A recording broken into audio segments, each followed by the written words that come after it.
আসসালামু আলাইকুম। এই ভিডিওতে দেখাবো কিভাবে কুয়েতে জেন সিমে আনলিমিটেড ইন্টারনেট চালাবেন। ভিপিএন এর ভিতরে কিভাবে সেটআপ করবেন আমি দেখিয়ে দিব এই ভিডিওতে। এই ভিডিওটা দেখার পর আপনি অবশ্যই বুঝতে পারবেন কিভাবে সেটআপ করতে হবে এবং নিজে চালাতে পারবেন, কাস্টমারকে লাগিয়ে দিতে পারবেন। ওকে, সর্বপ্রথম আপনি প্লে স্টোরে চলে যাবেন। প্লে স্টোরে যাওয়ার পরে আপনি একটা ভিপিএন সার্চ করবেন।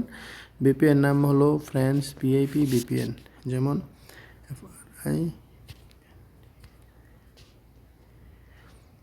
ওকে, সার্চ করি। ভিপিএনটি আসে গেছে, দেখেন ভিপিএনটি হলো এটি আপনি ডাউনলোড করবেন। ওকে, ডাউনলোড হয়ে গেছে। তারপরে এটাকে ওপেন করবেন।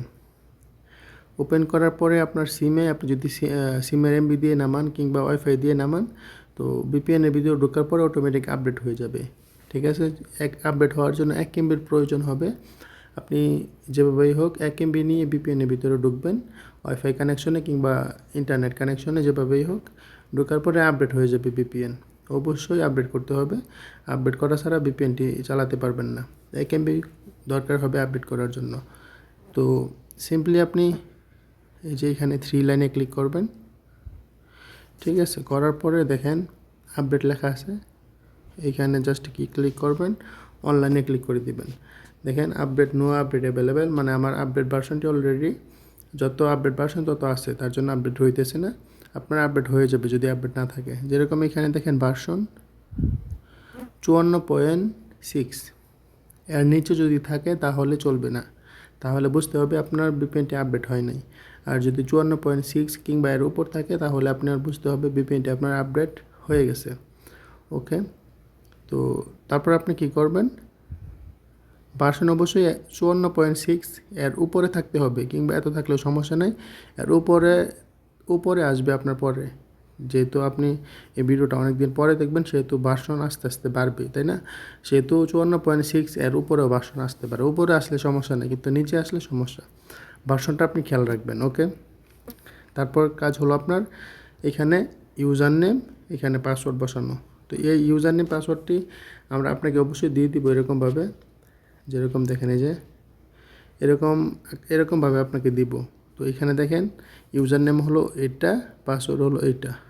ঠিক আছে, তো ইউজার নেম পাসওয়ার্ডটা আপনি দেখে দেখে বসায় নেবেন। যেরকম আমি কপি করতেছি, কপি করে ইউজার নেমের বক্সে বসায় দিলাম। অবশ্যই ভালো করে বসাবেন, কোনো ফাঁকা ফাঁকা রাখলে কিন্তু হবে না। অবশ্যই দেখবেন ভালো করে ফাঁকা টাকা আছে কি না।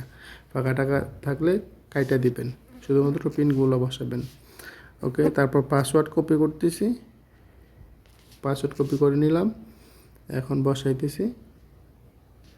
অবশ্যই ফাঁকা টাকা থাকলে কিন্তু চলবে না, হ্যাঁ। ওকে, ইউজার নেম পাসওয়ার্ড বসাই দিলাম। এখন আপনি এখানে সার্ভার লাগাইতে পারেন, যে কোনো সার্ভার লাগাইতে পারেন, সমস্যা নেই। অটো সার্ভার সবচেয়ে ভালো, কারণ যেই সার্ভারের স্পিড বেশি ওই সার্ভার আপনাকে নিয়ে ফালাবে অটো সার্ভারে। ওকে, তারপর আপনি এখানে বিচারবেন, এখানে খুঁজে দেখবেন যে জেন ফ্রি, কুয়েত জেন ফ্রি কোথায় আছে। যেরকম আমি দেখতেছি কোথায় আছে, এই যে এটা দেখেন, কুয়েত জেন ফ্রি, এটাতে আপনি রাখবেন। আর যদি এসটিসি কিংবা বিবাতে ফ্রি চালাতে চান তাহলে এটাতে রাখবেন। এসটিসি বিবাতে ফ্রি চলে কিন্তু ডিসকানেক্ট হয়ে যায় কিছুক্ষণ পর পর, তবে জেন ফ্রিটা ভালো চলে, সবসময় কানেকশন থাকে। তো এসটিসি আর বিবা ফ্রিটা চলে ভালো, কিন্তু ডিসকানেক্ট হয়ে যায়, কিছুক্ষণ পর পর বন্ধ হয়ে যায়। তো জেন ফ্রি চালাতে চাইলে এটাতে রাখবেন, আর এসটিসি বিবাতে ফ্রি চালাতে চাইলে নিচেরটাতে রাখবেন। আশা করি বুঝতে পারছি। তো আমি তো জেন ফ্রিতে দেখাইতেছি, তো এটাতে জেন ফ্রিতে রাখলাম। দেখেন, রাখার পরে এখান থেকে চালু করে দিবেন। ওকে, চালু করে দিলাম। প্রথমে ওকে চাবে, জাস্ট ওকেতে ক্লিক করে দিবেন। ওকেতে ক্লিক করে দিলাম, দেখেন ভিপিএনটি কানেকশন হয়ে গেছে, এরকম গ্রিন হয়ে যাবে আপনার ভিপিএনটি। ঠিক আছে, এবং ভিপিএনের মেয়াদ কতদিন এখানে শো করবে। ওকে, ভিপিএনটি এরকম অবশ্যই গ্রিন হতে হবে, এরকম গ্রিন না হলে আপনার ভিপিএন চলবে না। ঠিক আছে, ভিপিএনটি কানেকশন হয়ে গেছে, এরকম গ্রিন থাকলে এখন আপনি সব কিছু চালাতে পারবেন আলাতুল, সব সময় এখন সব কিছু চালাতে পারবেন। আর যদি ভিপিএন এভাবে বন্ধ থাকে তাহলে কোনো কিছু চালাতে পারবেন না। আর অবশ্যই আপনার ইন্টারনেট ডাটা যেটা এটা কানেকশন থাকতে হবে। আর অনেক সময় দেখবেন যে আপনার ভিপিএন কানেকশন হইতেছে না, এরকম গ্রিন হইতেছে না, অর্ধেকে আইসা আটকা পড়তেছে। যে কোনো রকম সমস্যা হইলে আপনি কী করবেন, এই যে দেখেন বিমান আছে না, যেটাকে আমরা ফ্লাইট মোড বলি কিংবা এরোপ্লেন মোড বলি, এটাকে চালু করবেন, আবার বন্ধ করবেন। যদি ভিপিএন চালু হইতে সমস্যা হয় এটা কয়েকবার করবেন, করার পরে ভিপিএনটি চালু করে দেখবেন আপনার ভিপিএনটি অবশ্যই কানেকশন হয়ে যাবে। তারপরেও যদি না হয় আবার এটা অন অফ করে চেক করবেন ওই ফ্লাইট মোডটা। তারপরেও যদি না হয় অবশ্যই মোবাইলটি বন্ধ করে চালু করবেন, তারপর ভিপিএনটি কানেকশন করবেন, অবশ্যই আশা করি হয়ে যাবে। তো এরকম কানেকশন হওয়ার পরে আপনি সব কিছু চালাতে পারবেন, ঠিক আছে?